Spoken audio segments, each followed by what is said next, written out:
The top stories. David Estwick says he's waiting on the PM, a shooting death in the city. And Trinidad's top national award goes to a Calypso legend. This is Nation News for Wednesday, February the 19th, 2014. At Courts, every day we bring affordability, convenience, innovation, and style to over 1 million customers in 11 countries. From homes to communities, we are proud to make a difference in the lives of many across the region. Courts, bringing value home. As speculation continues about his future in the cabinet, David Estwick continues to carry out his ministerial functions and wait on the Prime Minister's response to the alternative economic strategy of the St. Philip West MP. Earlier, Dr. Estwick presided at a groundbreaking function for a water project. You may remember that last week he presented Cabinet with his prospectus on dealing with the country's massive debt, the cornerstone of which is gradual repayment through a $1 billion Middle Eastern loan. The Minister for Agriculture and Water told journalists that since only 3 full working days had passed since he presented his paper to Cabinet, that he would give Prime Minister Stewart a chance to make a decision on the economic path to take. He refused to be drawn as to how long he would wait and would prefer to be his inner spirit and be true to himself. Dr. Estwick has criticized the policy of laying off thousands of public sector workers as part of a deficit slashing exercise. We have a shooting death to report. Dead is 28-year-old Travis O.J. Bramble of Spencer's Gap off Baxter's Road. He was found in a car yards from his home in the same gap at about 3:30. Police said they received a call about shots in the area and found the body of Mr. Bramble slumped over in the driver's seat. It is the 3rd suspected murder this year involving a firearm. Speaker Michael Carrington is calling on the nation to embrace celebrations marking the 375th anniversary of the House of Assembly, from which the majority of Barbadians were blocked for generations. The activities begin at the end of the month, though some may have to be curtailed for financial reasons, according to Mr. Carrington, who wants Barbadians to celebrate the 3rd oldest parliament in the Commonwealth. Continuing reports of the poor treatment of former race horses have led to warnings that parents of child owners may end up in court on animal abuse charges. Trustee of the local horse charity, Monique Archer, issued the warning during a news conference to launch a fundraiser for the charity. She complained that children were acquiring former race horses they were ill-equipped to maintain, with many ending up being starved and injured. The fundraiser at Lion Castle Polo Club on March the 1st is being backed by Diamonds International. We think the supporting of horse charity, once again, it's our 2nd time, and thank you for inviting us. It is a very, very important initiative, and I think it shows a lot of care. We're really showing a lot of care for animals, and we think animal care is a very important aspect of our society, and it teaches us to not only love human beings, but also to love animals, which is a very good holistic way of life. A regional think tank has been looking at why several Caribbean nations like Barbados are in an economic mess. In its latest publication, the Caribbean Center for Money and Finance suggests that one of the main weaknesses of the fiscal policy in the region is the failure to take tough action to reduce the deficit and debt when demand is high. In other words, when times are good. Rather, it argues, governments tend to wait until growth is weak, leading to greater costs in terms of lost growth and employment. The article is written by Dave Sitaran, a research fellow at the Trinidad-based Caribbean Center for Money and Finance, which was headed by Delisle Worrell before he became Barbados' central bank governor. Barbados entertained royalty this week. We hear more from Nation News reporter Shaka Mears.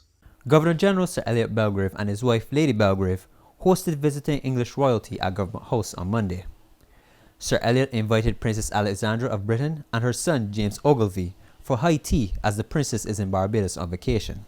While it was not an official visit, the event was still attended by British High Commissioner Victoria Dean and her husband Marcus Dean, as well as Professor Sir Trevor Hassel, Dame Maisie Barker Welch, Senator Sir Trevor Carmichael and his wife Lady Carmichael, and Central Bank Governor Dr. Delisle Worrell and his wife Monica Drayton Worrell.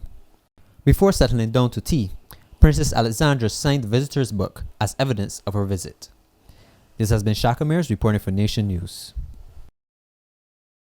Caribbean news now. Trinidad and Tobago Prime Minister Kamla Persad-Bissessar is flying out on Thursday for a state visit to China. In one of her last official acts before leaving, she announced that Calypso legend, the Mighty Sparrow, will be awarded the country's highest honor, the Order of Trinidad and Tobago. Sparrow, who has battled illness in recent months, is currently in his adopted homeland from his New York base for a lecture series in his honor and to perform at Carnival.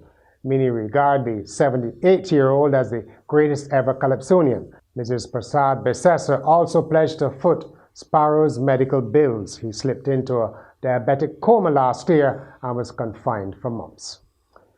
CARICOM has expressed concern about the political unrest in Venezuela. At least 4 people have been reported killed as opposition supporters have taken to the streets to protest against the Nicolas Maduro-led government. A statement from CARICOM called for respect for the democratically elected government in Venezuela. It called on all parties to take the necessary steps to refrain from any further action that would hinder a peaceful resolution of the differences and a return to peace and calm. Up next, we have sport. The history, the legacy, the rivalry, the passion. We versus them. West Indies versus England. 3 T20s, March 9th, 11th, and 13th at the Mecca. We versus them. In cricket, the West Indies have been beaten by Ireland in the first 2020 international in Jamaica. The West Indies, several of whose players had not played any recent competitive cricket, scored 116 for 8. The Irish got home by 6 wickets in the first ball of the 20th over. Meanwhile, the junior West Indies side will play Australia in the quarterfinals of the Under-19 Cricket World Cup. It was a turn of Leicester Vaughn School as the school's track and field season continued at the National Stadium today. The winners at Leicester Vaughn were Sobers House, followed by Prescott and Adams.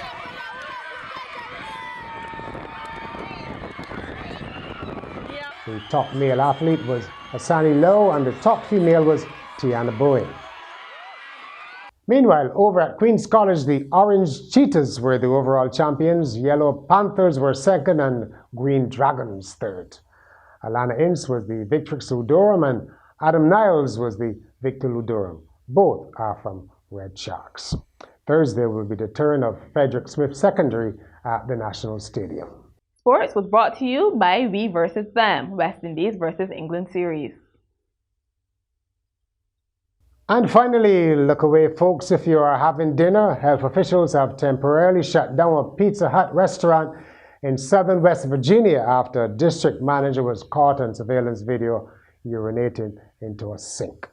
A Mingo County Health Department notice posted on the restaurant's door said conditions in the restaurant constituted a substantial public health hazard.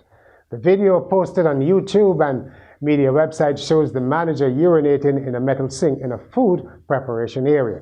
Pizza Hut said the incident occurred after business hours. My time is up. That's Nation News for Wednesday.